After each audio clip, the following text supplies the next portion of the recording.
C'est honte! C'est complètement ridicule. Des envolées, pas comme les autres. Sophie Durocher. Sophie, bonjour. Bonjour. Est-ce que j'ai le droit de t'adresser la parole?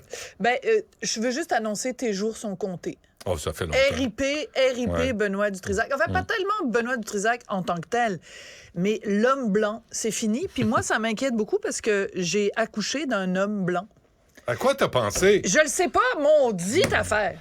Maudite affaire. Il y en a assez sur la planète. Ben là. oui. Puis ceux qui sont là, on les aime pas. Pas qu'on les aime pas, mais ils sont pas le flavor of the month. Tu sais, quand tu rentres au magasin de crème glacée, il y a toujours la saveur du mois.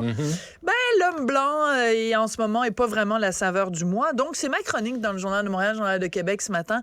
J'adore les lecteurs du journal parce qu'ils savent à quel point je suis à l'affût de programmes de discrimination positive qui éliminent les hommes blancs.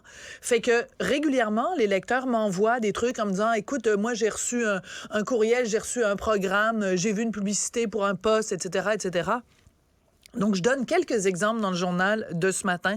Par exemple, à l'INIS, qui est l'Institut national de l'image et du son, on nous annonce avec beaucoup de fierté qu'il y a un groupe de stagiaires qui vont pouvoir se familiariser avec le cinéma et la télévision, mais que ce stage-là est réservé uniquement aux personnes racialisées, aux personnes s'identifiant à des minorités visibles et aux personnes issues des peuples autochtones. Donc, si t'es un homme blanc, si tu fais pas partie... Et ce qui m'inquiète dans ce genre de truc-là, c'est que personne s'identifiant à des minorités visibles. Fait que ça veut dire que quand tu remplis, mettons, le formulaire pour participer à ce stage-là ou d'autres trucs, tu as juste besoin de t'auto-identifier comme étant. Ça veut dire que, mettons, que tu n'as pas l'air d'une minorité Moi, visible. je devrais faire quoi? Je devrais dire quoi? Ben, tu as juste à dire que tu es non-binaire.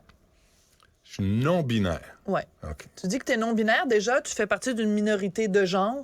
Est-ce que je suis Déjà- binaire, là, présentement? Ben, tu es très binaire. Je suis binaire. Ben oui, parce que tu demandes qu'on t'appelle monsieur. Moi, j'aimerais ça que tu me donnes tes pronoms, d'ailleurs, avant de commencer. Peux-tu me donner tes pronoms? Ben, je voudrais pas te mégenrer, Benoît. Ah, j'aurais aimé ça avoir un prénom, tu sais, comme Claude. Tu Oui. sais, qui s'appelait, ou José. Oui. Tu sais, tu sais pas si c'est masculin, féminin, comme ça, t'as la paix. Là, Benoît, c'était un peu comme déterminé. Oui, c'est parce que tu indiques tout de suite à tout le monde à quel point tu fais partie du Que je suis patriarcat. binaire. Tu fais partie Ah, du patriarcat. Je suis désolé. Alors, un autre exemple que je donne dans le journal de ce matin, c'est la SOCAN qui remet des prix. Donc, c'est quelqu'un qui travaille dans le milieu de la musique qui a reçu ce courriel-là en disant dépêchez-vous parce que vous pouvez postuler pour différents prix. Donc, le premier prix est réservé aux créateurs de musique noire. Pourquoi? Ben, c'est en réaction aux tensions raciales très médiatisées qui ont sévi au début de 2020. Donc, parce que George Floyd a été tué aux États-Unis, au Canada, on crée un prix de musique qui est réservé aux gens qui font de la musique noire. OK? Ensuite, il y a un prix pour les auteurs-compositeurs autochtones et un prix qui s'intitule L de la musique. Comprends-tu le jeu de mots? C'est comme de la poésie. E2LES. Et ça, c'est réservé aux gens qui s'identifient comme femmes. Alors, pourquoi on dit qu'ils s'identifient comme femmes, Benoît? Pour pouvoir participer à ce prix-là, puis risquer de courir la chance de gagner quand même des prix qui vont jusqu'à 10 000 là. C'est quand même pas de Si la je me mets gnognotte, du là. cutex, ses doigts. Non, ça suffit pas. Ça marche pas. Non, oui. Mais C'est parce que si je ça aiderait, en tout cas, à je me rase. établir que tu es non-binaire. Ouais. Non, mais la barbe, Oui. plus les ongles, il n'y a aucun problème. Sans business. Oui, oui. Je pourrais animer Occupation Double. Oui, j'ai du temps. Merci du petit clin d'œil.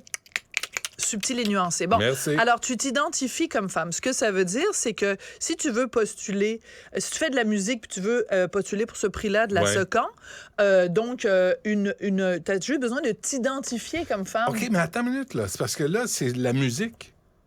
C'est de la musique. Oui, on s'entend. C'est de la musique, Benoît. Mais là, on doit racialiser et Genrer la musique. Genrer la musique. Oui. Je pensais que Ah oui, as-tu tes écouteurs? Oui, je vais Là-tu la pas faire. loin? Pas loin. Je veux juste faire jouer quelque chose. Je voulais rappeler... Parce que quand j'ai lu ta chronique, Ouais, Sophie... ça t'a fait penser? Je pensais à ça. I have a dream Oui, voilà. that my 4 little children Will be will judged. one day live in a nation where they will not be judged by the color of their skin, but by the content of their character. I have a dream today. Martin Luther King qui Moi, j'ai disait... été élevé Ouais, avec ben- ça. Là. ben moi aussi, Benoît. Puis et, j'ai été éduqué par Martin Luther King sur le racisme. C'est comme on est tous pareils, puis on a tous les mêmes chances. Mais je rêve d'un jour où les gens seront jugés sur le je le traduis très mal, mais le contenu de leur caractère, selon leur personnalité et ce qu'ils ont dans le ventre et non pas la couleur de leur peau. Ouais. Essentiellement, c'est le message de Martin Luther King. Est-ce que ça veut dire que Martin Luther King est un raciste? Je sais pas, mais Martin Luther King, mais c'est sûr que je déteste faire parler les morts, comme les gens qui invoquent tout le temps René Lévesque à tout bout de champ. Je ne sais pas ce que Martin Luther King dirait de ça, mais c'est sûr que ça va à l'encontre de juger les gens sur l'essence même, l'essence de ce qu'ils sont.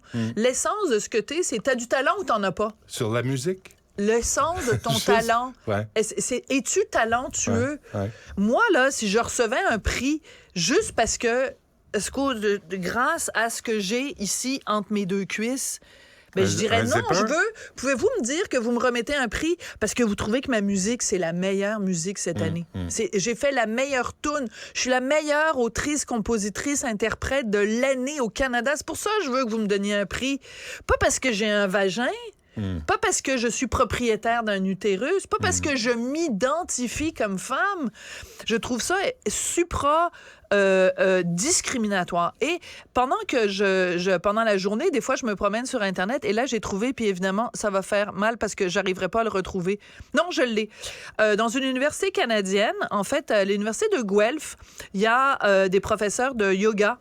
Il y a un groupe antiraciste qui va faire des cours de yoga exclusive to Black identifying students, staff and faculty. Donc, si tu es un professeur, un employé, un étudiant qui t'identifie comme noir, on est rendu là. Tu t'identifies comme femme, tu t'identifies comme une révisée, tu t'identifies comme noir, tu peux aller suivre des cours de yoga là, et c'est tout.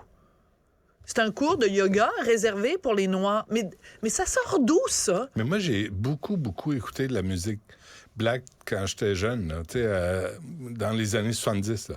J'écoutais que ça. J'avais une collection de 10 de ça. Est-ce que tu t'assoyais en disant « Je suis en train d'écouter de la musique faite par un Noir », mais non, c'était de la maudite bonne musique. C'est juste de la bonne musique qui racontait, puis qui nous éveillait à ce que les Noirs vivaient aux États-Unis, entre autres. Quand t'écoutes Nina Simone, puis qu'elle parle de... Oui. Le racisme, tu l'entends là, mais sa musique était extraordinaire. T'sais, le message vient après, la musique était extraordinaire. Je ne me demandais pas si elle était jaune, verte ou noire ou bleue. C'est juste ce que tu entendais, c'était magique. Mais là, c'est rendu qu'il faut se poser ces questions-là avant d'apprécier l'œuvre. Voilà. C'est débile. Je t'aboute. Sophie, merci de me mettre à bout à chaque jour. On t'écoute à 2h30. C'est ma mission dans la vie. C'est réussi. L'émission de Benoît Dutrisac est aussi un balado.